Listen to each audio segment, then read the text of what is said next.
A lesson in reading. Of course, Justin did not escape that day, nor even that year. When Julie, put on a glove and went to pick him up, he submitted meekly enough, and in a short time he was back in his cage. Yet he had learned some things. He had, as Julie noticed, examined the air ducts, the openings along the wall through which warm air flowed in the winter and cool air in the summer, and he had studied the windows. Mainly, he had learned that he could, occasionally at least, jump from his cage and wander around without incurring any anger or injury. All of this, eventually, was important, for it was Justin, along with Jenner, who finally figured out how to get away. I had a part in it too, but all that came later. I won't go into details about the rest of our training, except for one part of it that was the most useful of all. But in general, during the months that followed, two things were happening. First, we were learning more than any rats ever had before, and were becoming more intelligent than any rats had ever been. The second thing could be considered, from some points of view, even more important and certainly more astonishing than the first. Dr. Schultz, you will recall, had said that the new series of injections might increase our lifespan by double or more, yet even he was not prepared for what happened. Perhaps it was the odd combination of both types of injections working together. I don't know, and neither did he.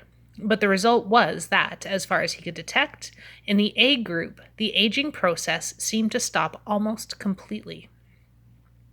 For example, during the years we were in the laboratory, most of the rats in the control group grew old and sickly and finally died. So did those in B group. For though they were getting injections too, the formula was not the same as ours. But among the 20 of us in A group, no one could see any signs that we were growing older at all. Apparently, though we seldom saw them, the same thing was happening with the G group, the mice who were getting the same injections we were. Dr. Schultz was greatly excited about this. The short lifespan has always been a prime limiting factor in education, he told George and Julia. If we can double it and speed up the learning process at the same time, the possibilities are enormous. Double it? Even now, years later, years after the injections were stopped, we seem scarcely any older than we were then. We could not detect either of these things ourselves. That is, we didn't feel any different. And since we had no contact with the other groups, we had no basis for comparison. All we had to go by was what Dr. Schultz said. He and the others were preparing a research paper about us, to be published in some scientific journal, so each morning he dictated the results of the previous day's test into a tape recorder. We heard all of it, though there was a lot of technical stuff we couldn't understand, especially at first.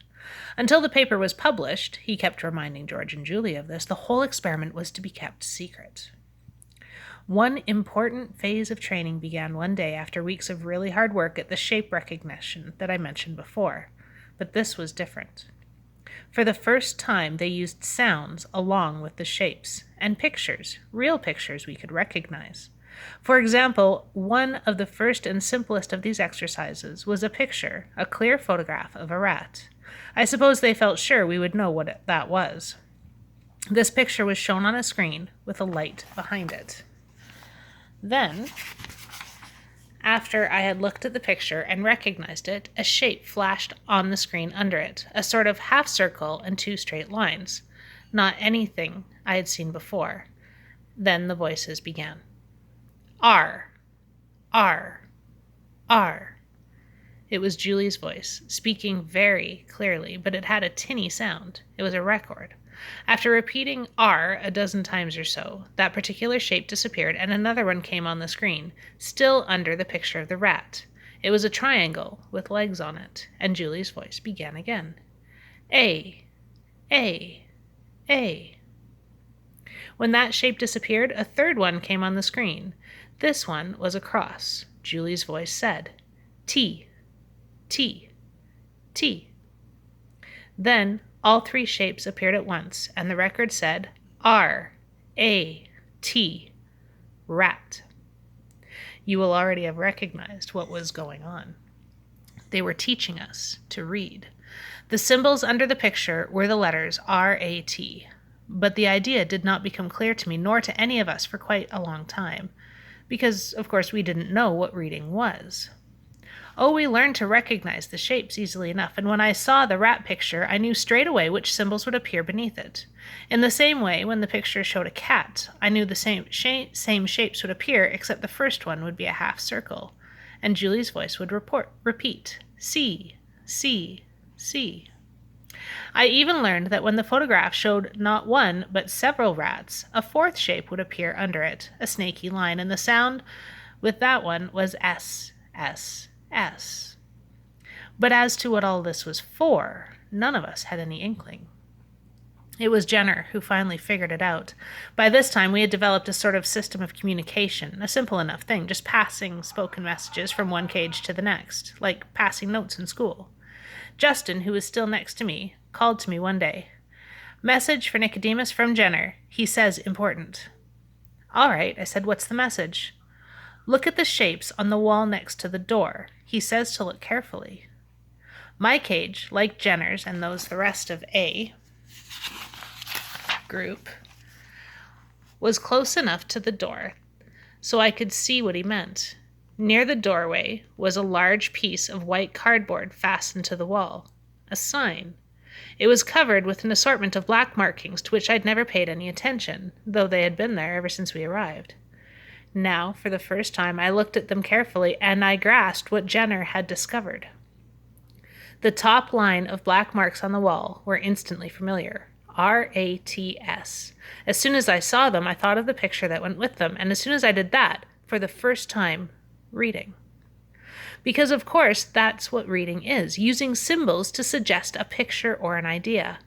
From that time on, it gradually became clear to me what all these lessons were for, and once I understood the idea, I was eager to learn more.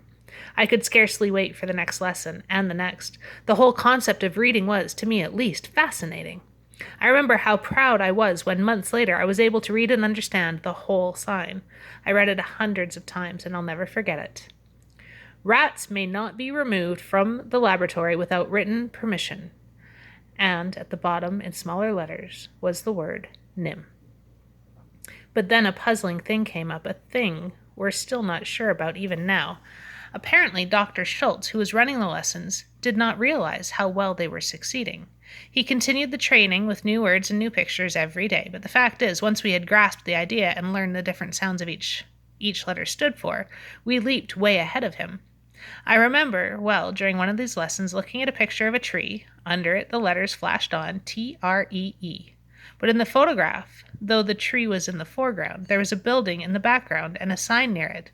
I scarcely glanced at T-R-E-E, but concentrated instead on reading the sign. It said, NIMH, private parking by permit only, reserved for doctors and staff, no visitor parking. The building behind it, tall and white, looked very much like the building we were in. I'm sure Dr. Schultz had plans for testing our reading ability. I could even guess from the words he was teaching us what the tests were going to be like.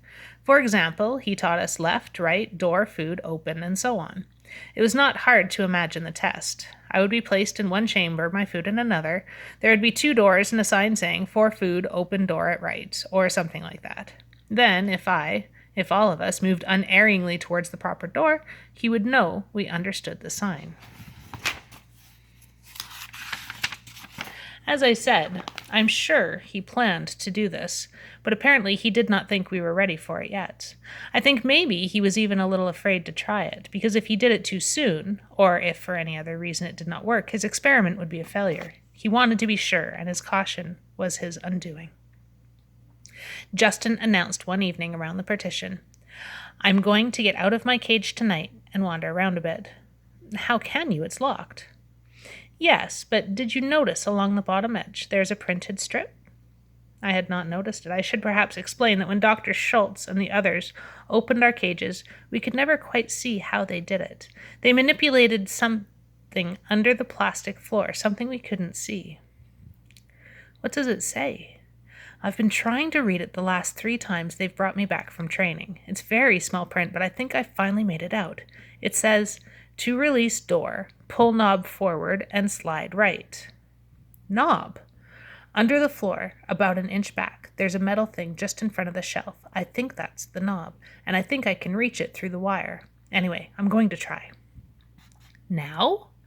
Not until they close up. Closing up was a ritual Dr. Schultz, George, and Julie went through each night. For about an hour, they sat at their desks, wrote notes in books, filed papers in cabinets, and finally locked the cabinets. Then they checked all the cages, dimmed the lights, locked the doors, and went home, leaving us alone in the still laboratory. About half an hour after they left that night, Justin said, "I'm going to try now." I heard a scuffling noise, a click, a scrape of metal, and in a matter of seconds I saw his door swing open. It was as simple as that, when you could read. "Wait," I said. "What's the matter?" "If you jump down, you won't be able to get back in. Then they'll know." "Oh, I thought of that. I'm not going to jump down. I'm going to climb up the outside of the cage. It's easy. I've climbed up the inside 1,000 times. Above these cages, there's another shelf, and it's empty. I'm going to walk along there and see what I can see. I think there's a way to climb to the floor and up again." "Well, why don't I go with you?" "My door would open the same way as his." "Better not this time, don't you think? If something goes wrong and I can't get back, they'll say it's just A9 again. But if 2 of us are found out," sighed, "they'll take it seriously. They might put new locks on the cages." He was right, and you can see already we both had the same idea in mind, that this might be the first step towards escape for all of us.